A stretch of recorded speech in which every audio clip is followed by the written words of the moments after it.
Bienvenue sur Little Tam Tam, un épisode solo où je reviens en 5 minutes sur le thème de l'épisode précédent, un max de valeur ajoutée en un minimum de temps. Dans ce Little Tam Tam, on va revenir sur l'épisode avec Marie, dont le boulot c'est de mettre en avant les RH et de prendre soin de cette communauté. Je vais donc te proposer 5 choses à mettre en place pour prendre soin des recruteuses et des recruteurs. Cet épisode est principalement destiné aux managers d'équipe recrutement qui nous écoutent, mais aussi aux dirigeants et dirigeantes et hiring managers. Mais pour toi, recruteur qui nous écoute, j'espère que tu te reconnaîtras dans tes attentes et viens nous dire en commentaire du post LinkedIn qui accompagnera la diffusion de l'épisode si tu es d'accord ou pas d'accord avec ce que je vais dire pendant les 5 prochaines minutes. Je vais te donner 5 choses en montant petit à petit en gradation. Des choses que tu peux mettre en place demain, d'autres qui prennent un peu plus de temps. Des choses gratuites mais aussi des choses évidemment payantes. Et c'est parti pour le premier conseil, de respecter les recruteurs et les recruteuses. Merci Captain Obvious. Alors c'est pas si évident que ça. Dans encore trop d'entreprises, on ne donne pas assez aux équipes recrutement la place stratégique qu'elles méritent. Et avant même de parler de tout ça, ces équipes manquent souvent juste d'une chose, la même chose que le reste de la fonction RH, de la reconnaissance. On va féliciter une équipe commerciale pour le CA généré. On va féliciter une équipe produit ou dev pour des nouvelles fonctionnalités ajoutées à une application. Mais on va rarement féliciter, comme il se doit, les équipes recrutement qui sont responsables du recrutement de toutes ces personnes. Exemple tout simple. Quand je travaillais chez Choco, l'équipe commerciale avait un rituel tout bête, c'était chaque nouveau deal vendu, ils avaient un grand gong sur lequel ils tapaient dans tout l'open space et tout le monde s'arrêtait de travailler pour applaudir. Bon, très Startup Nation, je sais, mais diablement efficace pour l'estime de soi et la motivation de la personne qui va aller gonger. Un jour, pour un recrutement, je me suis mis à gonger moi aussi et tout le monde m'a regardé en mode « Attends, mais il a pété un câble, Léo, à force de recruter des commerciaux, il pense que lui aussi fait des deals. » Et donc j'ai expliqué à voix haute que je venais de recruter un futur collègue à eux et donc j'avais le droit moi aussi à mes applaudissements. Depuis, à chaque deal de n'importe quel membre de l'équipe recrutement, on gonguait nous aussi. Mettez en avant vos recruteurs et vos recruteuses, faites-les gonguer, mettez-les au premier plan, pas en coulisses. Deuxième chose à faire pour prendre soin de ces recruteurs, créer un vrai lien entre les RH, les hiring managers et les équipes recrutement.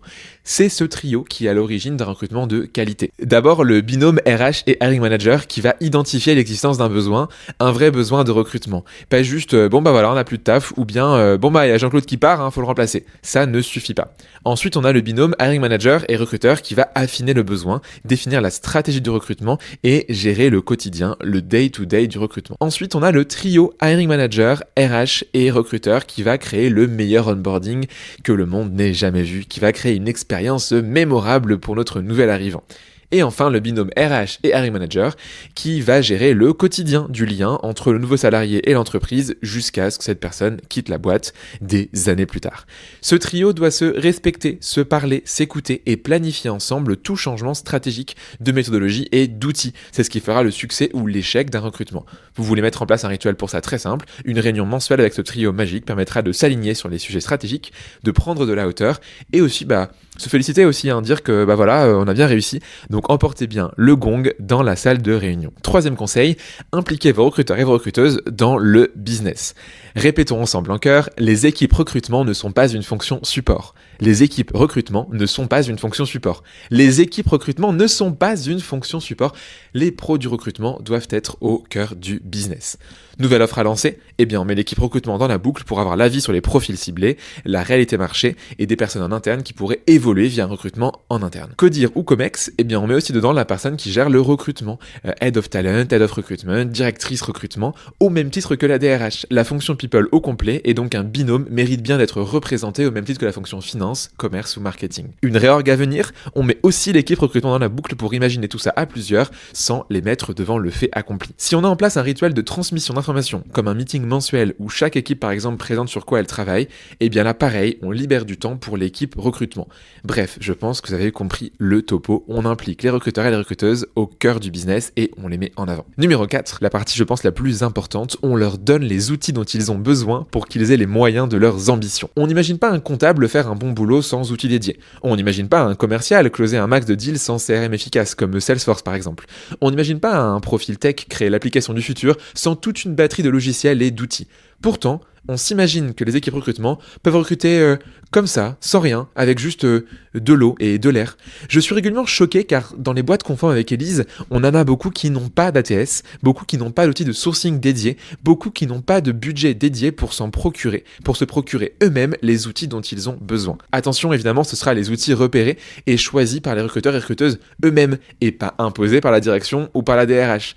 Le process idéal, si j'étais dirigeant d'une boîte avec une équipe recrutement de plusieurs personnes, ça serait de leur demander à mes équipes de quoi elles ont besoin, avec une estimation d'impact en productivité, en efficience au quotidien, les coûts en cas de recrutement économisés par exemple, et une estimation des coûts de ces outils. On teste sur 1 an, puis on avise. Idéalement, il faudrait qu'une équipe ait un outil de sourcing, identification des candidats, un outil d'automatisation, de planification, de relance et de séquence, un ATS au top qui gère à la fois la marque employeur, l'automatisation et évidemment un côté collaboratif, comme Team Tyler par exemple, et un abonnement GPT Premium, où globalement tous les petits outils comme Canva, Calendly, Notion ou les fonctionnalités payantes apportent beaucoup et ne coûtent quasiment rien. Et enfin, on va aller rajouter des outils spécifiques au métier, comme par exemple Solers pour le recrutement tech, ou à l'industrie, comme Lamaconta pour le recrutement de profils comptables ou finance. Dernière chose, les former au recrutement. 2 options ici. Le faire en interne et faire appel à des experts en externe. En interne, on peut faire du peer learning entre recruteurs par exemple, ou bien organiser des rencontres avec des entreprises similaires. On peut aussi créer une formation de toute pièce qui couvre la base de la base, utile notamment par exemple pour l'onboarding. Ça fonctionne très bien et ça fait le taf, mais c'est encore plus efficace quand c'est combiné avec des experts de la formation en recrutement. Ça va aller d'interventions à la demi-journée avec des sujets comme la refonte d'annonces, de process onboarding, ou bien des formations à LinkedIn par exemple pour recruter via le personal branding, à des formations beaucoup plus complètes qui couvrent tous les sujets de recrutement. En parallèle, il ne faut pas oublier de former les RH, les dirigeantes et hiring managers au recrutement. Le recrutement en interne est un sport collectif, pas un sport individuel. Tu l'auras compris, sur tous les sujets, on peut aider évidemment avec Blendy ou te mettre en relation avec les bonnes personnes en fonction de ton besoin. On arrive à la fin, mais je voulais rajouter un dernier élément, c'est un peu un 6e, un élément bonus qui est fondamental pour mettre les équipes recrutement en condition de succès, en leur donnant du temps, de l'anticipation et un staffing cohérent. Ça paraît compliqué, mais tu vas voir, c'est très simple. Avec du temps, les recrutements sont de meilleure qualité, en théorie. On aura donc moins de turnover, des managers plus heureux et des salariés plus fidèles. Avec de l'anticipation, on peut prioriser au maximum et adapter notre stratégie. Un recruteur qui court partout va galérer à recruter efficacement sur tous les postes. C'est comme si on demandait à un athlète de décathlon de courir son 110 mètres haies tout en sautant à la perche et en lançant le javelot une fois en haut. Ça marcherait jamais. Alors que si on priorise pour faire tout petit à petit, là c'est plus efficace. Et enfin, avec un staffing cohérent et pas avec 40 postes par recruteur, on donne un cadre de qualité pour travailler. Le moins de postes un recruteur a en parallèle, le plus qualitatif son job sera, et ça fait toute la différence. C'est un peu comme le triangle rapidité, qualité et prix. On peut faire du rapide de qualité mais ça sera cher, faire du rapide et pas cher mais du coup la qualité sera médiocre, et faire de la qualité pour pas cher mais ça prendra du temps. En recrutement, c'est tout pareil.